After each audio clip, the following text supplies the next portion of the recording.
आमदार बच्चू कडूंची तिसरी आघाडी मात्र प्रहारमध्ये सध्या बिघाडी झाल्याचं पाहायला मिळतंय।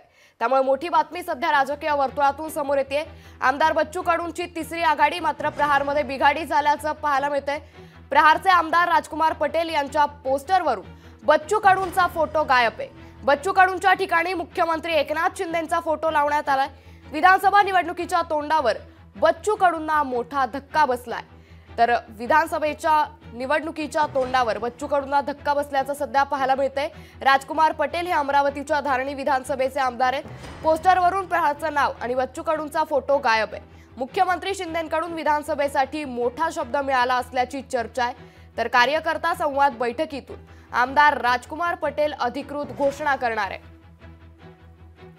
दरम्यान याबाबत बच्चू कडू यांच्यासोबत संवाद साधलाय आमचे प्रतिनिधी सूरज दहाट यांनी। महाविकास आघाडी महायुतीला तिसरा पर्याय म्हणून तिसरी आघाडी आमदार बच्चू कडूंनी तयार केलेली। मात्र बच्चू कडूंच्याच प्रहार पक्षातले जे मेळघाटचे आमदार राजकुमार पटेल हे प्रहारला सोडून शिंदे गटात प्रवेश करणार आहे। याच विषयी माझ्यासोबत बोलण्यासाठी प्रहारचे अध्यक्ष आमदार बच्चू कडू आहे। तो काय सांगणार? राजकुमार पटेल तुम्हाला सोडताय आणि शिंदे गटामध्ये प्रवेश करताय। वाटतं हे भाजप शिवसेनेची व्यवस्थित खेळी आहे। एकंदरीत महाराष्ट्रातली ताकद वाढत असताना इथे कसं बच्चू कडूला कमी करायचं याचा एक यशस्वी प्रयत्न ते करत आहे। आणि मला असं वाटतं का एक काही लोक निवडणुकीला घाबरवतात, एकदम घाबरून समोर जाण्याची भूमिका असतं। त्याच्यातली ते त्यांची चूक असतं, त्यांची व्यक्तिमत्वाची चूक असते। बच्चू कडू निवडणुकीला घाबरत नाही, तर निवडणुकीला आम्ही घाबरवतो। आम्ही त्या खंबीरपणे उभं राहून 20 वर्ष सातत्याने पाठिंबा न घेता, कुठल्याही मोठ्या पक्षाचा पाठिंबा न घेता बच्चू कडू आजपर्यंत आमदार राहिलेला आहे। ते इतरांना सगळ्यांना जमन असं नाही आहे। आमचे सीट धोक्यात आहे। आम्हाला लोक असं म्हणत होते का आघाडीत जा नाही तर युतीमध्ये सामील व्हा। आम्ही नाही ऐकलं। आम्ही विचाराशी अतिशय प्रामाणिकपणे उभा आहो। महाराष्ट्रातल्या या सगळ्या महाशक्तीच्या मुळे एक शेतकरी शेतमजुराचा दबाव गट निर्माण करण्याची आमची भूमिका कायम राहील। असं किती काय गेले नेते, अजूनही 2-3 पैशाच्या हिशोबाने जाईल तिकडे, पण मला असं वाटतं का त्याचा परिणाम आमच्यावर काही पडणार नाही। तिसरी आघाडी तुम्ही काढली म्हणून असा राजकीय दबाव होत आहे?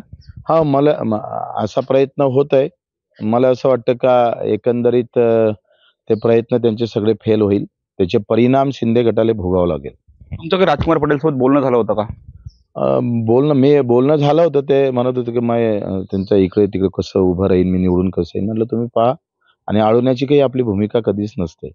अजूनही कार्यकर्त्याला आवाहन करतो, तुमचं जिथं जिथं भलं होत असेल राजकीय, आम्ही विचाराशी जोडलेले लोक आहो। आम्हाला लढाई लढायची आहे, संघर्ष करायचा आहे। जे काही चुकून राजकारणासाठी फक्त लोक आले असेल त्यांनी खुशाल जावं। बच्चू कडूची नाराजी दोस्ती कायम ठेवू, लढू मात्र नक्की। राजकुमार पटेल उडतात प्रहार उमेदवार देईल? बिलकुल, त्यांनी म्हटल्याप्रमाणे आमची दोस्ती कायम राहील, पण दमदार उमेदवार दिल्याशिवाय राहणार नाही। आला टाइम तर निवडून पण आणू। तुम्ही म्हटलं काही मुख्यमंत्री एकनाथ शिंदे या तुमचे मित्र आहे, मात्र तुमचाच पक्ष जो फोडताय। आता त्यांनी एक तलवार एक घाव केला आम्हाला, आम्ही हजारो घाव करू। निश्चित आपण जर पाहिलं तर राजकुमार पटेलच्या विरोधात सुद्धा आम्ही उमेदवार होतो आणि तो निवडून सुद्धा आणू असा देखील आरोप जो आहे, दावा जो आहे आमदार बच्चू कडू यांनी केलेला आहे। सूरज दहाट, लोकशाही मराठी, अमरावती। लोकशाही मराठी ऐका, पहा, जागरूक रहा।